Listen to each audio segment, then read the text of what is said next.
Magandang oras mga ka-art lover, mga ka-boxing. Bakit nga ba si Romero ang napili ng Manny Pacquiao promotion imbis na si Floyd Mayweather or si Gervonta Tank Davis? Ngayon ang kanilang napili ay si Romero. Bakit nga ba? Well, dito ipapaliwanag ng ating magaling na boxing analyst. Ito si Ed Tolentino. Atin panoorin ang kanyang video at bigyan ng reaksyon. So, ibang pangalan na po ang biglang lumalabas ngayon. Ang unang binanggit na pangalan ay Gervonta Tank Davis, ang Amerikano na currently fights in the lightweight o 135-pound division. Yan po si Gervonta Tank Davis, isa sa mga pinakamalakas na sumtok sa boxing po ngayon. Okay, magandang laban yan, mga kaibigan. Pero delikadong laban yan para kay Manny Pacquiao. Okay, so napakadelikado nga yan. Kasi one punch knockout din yang si Gervonta. Katulad yan sa prime ni Manny Pacquiao noong batang-bata pa si Manny, ay ganyang kalakas ang suntok ni Manny. Pero ngayon atin nang i-accept na natin na medyo humina kunti si Manny dahil nga mayroon ng edad. Pero kung nagkatapat ito noong kaparehong edad sila ni Manny, ay knockout ito. Kaya iniiwasan ito muna nila Manny. Ito na yata yung panghuli. Okay? Kasi maraming ding problema itong taong ito at matagal bago mapirmahan yung kontrata dahil maraming problema itong si Gervonta Davis at maraming hiling. Gusto niyang doon maglalaban sila sa napakagaan na bantamweight at hindi na pwede doon si Manny kasi papayat na masyado, di ba? Matutuyot, wala ng tubig, wala ng lakas ang katawan. Kaya ito, iwasan muna ito ni Manny Pacquiao, baka panghuli na yan. At after siguro kay Romero ay baka si Floyd Mayweather na. Alright, balik tayo kay Ed Tolentino. Shout out kay Ed Tolentino, magaling niya na boxing analyst. Narito ang video. Pangalawa, bababa si Manny Pacquiao from 147 to 135 or will there be a catch weight around 140? Marami pang issue sa timbang kapag si Gervonta Tank Davis ang iyong. Now, the next opponent that has been also mentioned, mga kaibigan, is the one and only Floyd Mayweather Jr. Ako, para sa akin, mga kaibigan, ito ang laban na gusto ko para kay Manny Pacquiao. Kasi unang-una, may edad na rin itong si Floyd Mayweather. Tama. Aminin na natin, mga kaibigan, si Manny Pacquiao at age 46, kailangan mamili na ng kalaban. Hindi na pwede yung dati niyang mentality na, oy, lahat kayo mga kampiyon, pumila kayo, aararuhin ko kayo. Hindi na po pwede yung ganoon. Maganda ang naging komento ni Kit Thurman sa performance ni Pacquiao kontra kay Barrio. Sabi niya, Manny Pacquiao look good, but not great. But here's the catch.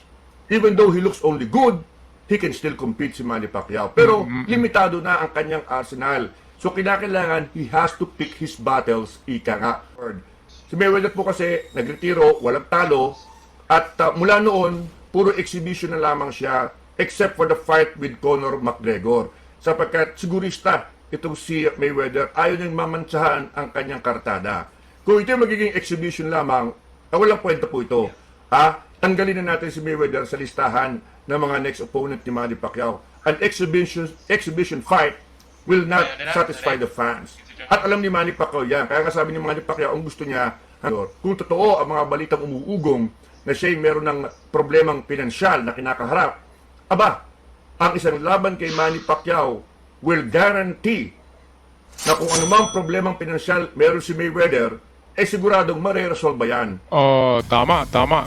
Kasi merong mga kaso ngayon si Floyd Mayweather sa Amerika. Kaya isang fight lang kay Manny ay magkaroon. Nung unang fight nila ay si Manny ay nagkaroon ng 1.2 billion. At si Floyd Mayweather ay merong 2 billion mahigit sa piso yan. Kaya baka ngayong susunod na fight nila, kasi ito na yung panghuli, ay baka abot yan ng 3 billion ang kikitain ni Floyd Mayweather. At siguradong mababayaran yung kanyang mga utang at sobra-sobra pa. At si Manny naman ay tataba yung kanyang bangko. Diba? Tataba yung kanyang alkansiya. Dahil kapag Floyd Mayweather, undefeated kasi yan, ay maraming tataya dyan. At malaki ang kita dahil celebrity. Kapag celebrity boxer, ay marami talaga ang manonood ng mga mayayaman at marami ang manonood din sa pay-per-view. Kaya paldo-paldo talaga kapag Floyd Mayweather at Manny Pacquiao. Kaya nga lang, takbo ng takbo. Komento ng iba ay liitan daw ang ring. Nasa na lang 3x3 meters para hindi na makatakbo si Floyd Mayweather. Alright. At hindi lang yan, maganda na match kasi nga sabi ni Ed Tolentino, halos magkapareho lang ng edad, medyo may edad. Kaya ang kanilang galaw ay pang-executive na, di ba? Executive class na. Okay, balik tayo kay Ed Tolentino. Shout out kay Ed Tolentino, napakagaling na boxing analyst ng Pilipinas. Yung kanyang piggy bank will instantly be replenished o mabubuo ulit. Malalagyan ng laman. Garantisado yan. It will be a big money fight. Now, another opponent who has been mentioned, at mukhang ito ang tingin ko na in a way para sa akin na ito'y pasok na pasok sa qualifications, sa requirements ni Manny Pacquiao. Ang aking pong binabanggit, and WBA regular champion sa welterweight division na si Rolly Romero. Si Rolly Romero, with 13 knockouts in 17 victories, is currently the WBA regular champion. Regular pa yan, hindi pa yan full-fledged o full-blown champion sapagkat nandyan pa rin ang presence ni Boots Ennis, the WBA Super Champion. Pero si Boots Ennis, nagsabi na si aakyat na sa 154 o Junior Middleweight Division. So may titulo. Pangalawa, yung kanyang skills, mga kaibigan, ay very raw. Very raw. Hindi pa pulido ang style nitong si Romero. Nakita nyo yung kanyang fundamentals, maluwag. Yung kanyang depensa ay singluwag ng ozone layer. Yung arsenal, yung skill ni Rolly Romero, mga kaibigan, yung fundamentals niya, ay parang drainage system sa Maynila. No. Maluwag pala. So, maraming, 'di ba? Maraming puwang, maraming papasukan si Manny na area sa katawan ni kasi bara-bara din maglaro itong